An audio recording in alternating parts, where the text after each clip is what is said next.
If you're looking for the cheapest and most reliable Madden 22 coins on the market, check out my sponsor, MMOEXPR.com. Links are in the description, and use code JEDI at checkout for 5% off.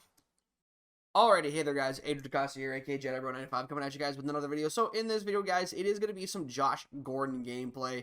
Now, Josh Gordon came out with flashbacks today. Obviously, you know, it is what it is. Now, I actually did get lucky and pulled him on the first roll for the flashback promo because I had to quick sell. I quick sold my Franco Harris because I actually wanted to keep him and put him at third down back, but I decided just to quick sell him, and I re-rolled a flashback, and I actually pulled him first try. So I was like, oh, okay, sweet, I don't have to go buy him. So I was able to keep him and keep Percy Harvin and pick him up for the team. So we have 399 speed receivers on the Seahawks team now. And I only have one strategy item for the deep route specialist. I don't have two anymore. I only have the one. So Josh Gordon, 99 speed, 97 jump, 98 catch, 92 catch of traffic, 98 spec, 91, 91, and 98 for the route running.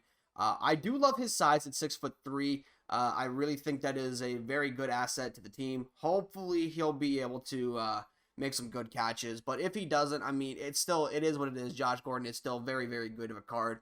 97 juke, 98 spin, 96 spin, 97 ball carrier vision. If that even matters as a stat, I don't think it ever has mattered. But, overall, I'm looking forward to using this Josh Gordon card. And with that being said, guys, let's jump into the gameplay. Alrighty, as we get into the video, guys, here is the top three. So we got Tony Pollard, Trevon Diggs, and Jack Youngblood for my opponent. And then we have Sean Springs, Russell Wilson, and Jerry Rice. So this seems like an NFC it seems like an NFC matchup. We got the Cowboys and the Seahawks. He didn't have Tony Romo, though. He had Justin Fields. I don't know why.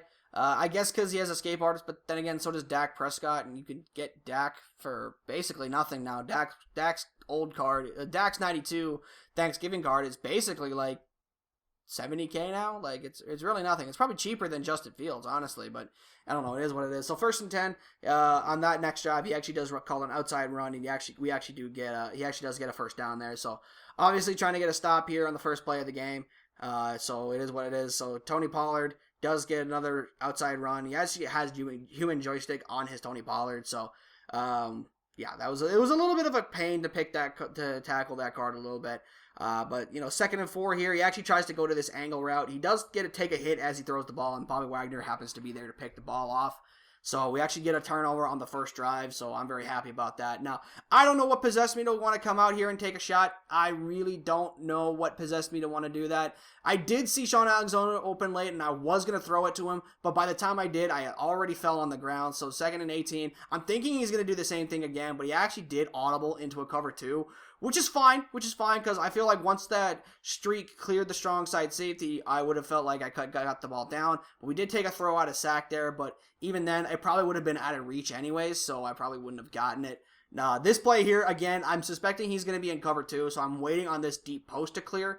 So as soon as he clears the free safety, I decide to throw the ball here. But the defensive player, Jeremy Chin, does make a nice play on the ball. He does get back to it, and he does end up getting a nice return out to the 34. So good play by him. Obviously, that was a little bit of a bummer. I was hoping to get that bomb completed, but it didn't unfortunately work out that way. So Richard Sherman does make a nice tackle here on the first down. So brings up 2nd and 9, my apologies. So let me give my thoughts on Josh Gordon. I do like him. Obviously, for me, he's going to stay on the team. 6'3" wide receiver with 99 speed, and it doesn't even need to be 2 strategy items to pick him up, and 50 out of 50 Seahawks. You can have 50 out of 50 Seahawks and one of the DB strategy items, and you'll be just fine. Now, this play, in my opinion, should not have been open. That should have been incomplete, but for some reason, EA decided to let him hold on to the ball.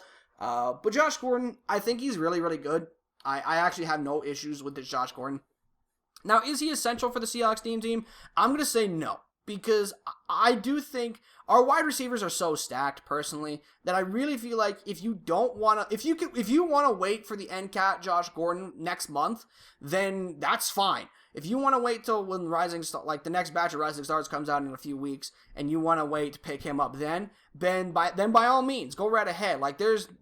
You could definitely, especially if you have guys like Percy Harvin and Devin Hester and what's his name, Jerry Rice in your lineup. If you have those 3 guys, you could definitely wait on Josh Gordon for the NCAT. So 1st and goal here, he does try to run the ball out of heavy Patriot, and he actually does hop into a no huddle immediately.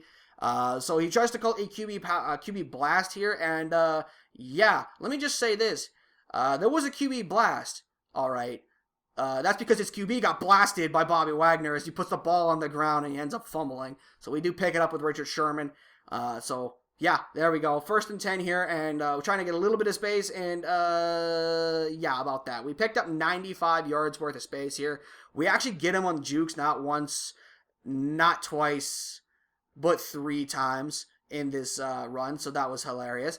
I don't necessarily know if it's synced up with me saying not once, not twice, not 3 times with the jukes, because I'm recording this video post-com. You guys know I like to do my gameplays post-commentary, and as I was doing that, my screen for my Adobe Premiere, which is where I watch the video and then hit my record for my voice, it was bugging out at the time of it. Like, it was skipping, it was glitching and all that. So if it was synced up, that's great. If it wasn't synced up, well, then I can blame technology. But 2nd down, he actually does call a run play. We actually shoot the gap here. I'm trying to send a little bit of heat, make him give up the ball, because I feel like not only am I not blitzing a lot, but I feel like if I do blitz him, he's gonna panic and he's gonna give up the ball to make a mistake. Which he actually made a mistake right there. He threw it into coverage, but for some reason EA did not make him pay for his mistake by letting him catch that ball. So that was stupid. So anyways, 1st and 10 here, just out after the 2-minute warning. Obviously, we're gonna use Bobby Wagner here, try to take the mid read, try and take the deep seam. But he does take the check down to Tony Pollard. He actually does get a good run after catch here with Tony. He does call timeout, obviously, to preserve the clock. So it is what it is. So we actually do send a blitz here, but the running back does pick it up, and he actually is able to get outside the pocket. I don't know why Derwin James didn't pursue him, because if you actually watch that play, Derwin James was manned up on the running back, but on Tony Pollard. But for some reason, he didn't try to go after him. He just ended up watching the quarterback, because I really need to feel like if you're playing man coverage and your man being a tight end or a wide receiver or running back. By the way, like, what the fuck was that, man? Like, that's just ridiculous.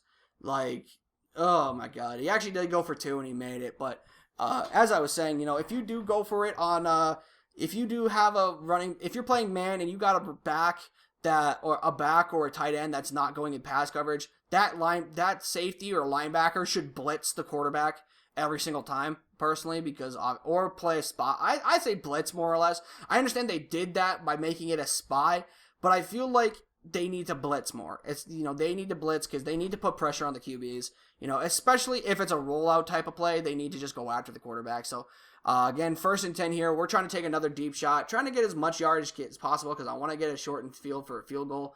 We actually do scramble out of the pocket. We did take a throw out of sack here, but we do hit Josh Gordon underneath. So 55 seconds, call timeout, obviously. So we're in this. So now we call another PA cross. 2nd and 4 here. As you see, there's the play. Motion over Jerry. Obviously, we'll call a little bit of a play action. He does take the crosser, which does leave Josh Gordon over the middle. I believe this was cover 2 sink that he ended up calling, so it is what it is with that. So 1st down, I actually do no huddle, try to keep the clock moving because I don't want to waste another timeout.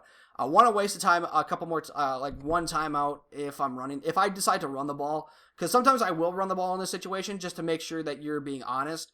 And also because I have timeouts to spare, I'm figuring I may as well. But I tried to throw it to Percy, but we actually do take a throw out of sack, and we actually take an actual sack there. So on the next play, so I just wind the clock down to 2 seconds, kick my field goal with Evan McPherson, and he actually does make the field goal. He actually makes a 64-yarder attempt, which is too shy of the NFL record. So I'm actually happy that he made that field goal. So 1st and 10, right out of half, we get the ball to start the half, and we'll go with this nice play action. Now he's in Tampa 2, so I know for a fact this post is going to be open deep down the field once he clears the strong side safety, and he did clear. Once he cleared the strong side safety, that's when I threw it up.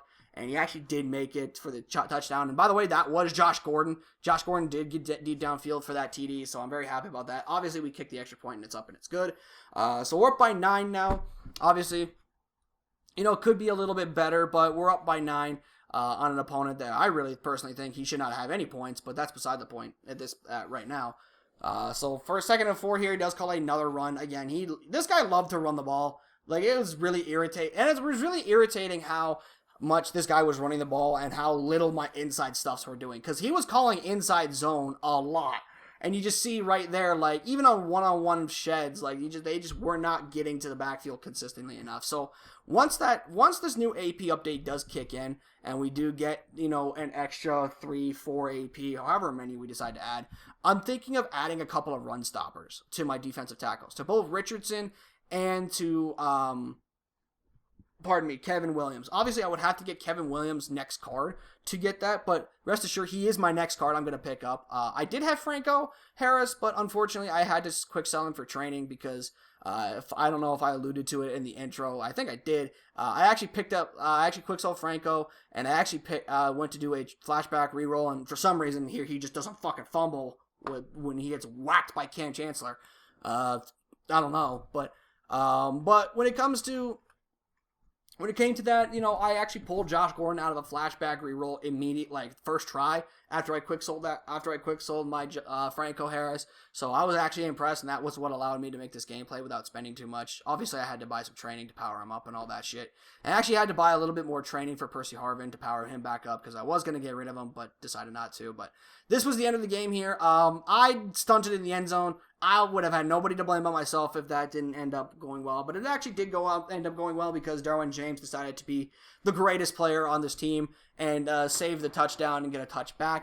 I'm looking to call another play here because I feel like he's going to be in cover 2 again. But unfortunately, he just exits out the game. So unfortunately, that was the end of the game, guys. But as you see the final stats here for Josh Gordon, this was his final stats after the game. So he had 3 catches for 97 yards with 1 touchdown. For some reason, the touchdowns is bugged. Like, it just won't show up the receiving touchdowns. But you guys did see he did get a nice 70-plus yard receiving touchdown in the game. So with that being said, guys, I hope you guys did enjoy the video. If you guys did, hit the like button below and subscribe if you guys are new for more Seahawks team content like this. And I'll see you in the next video. I'm out. Peace.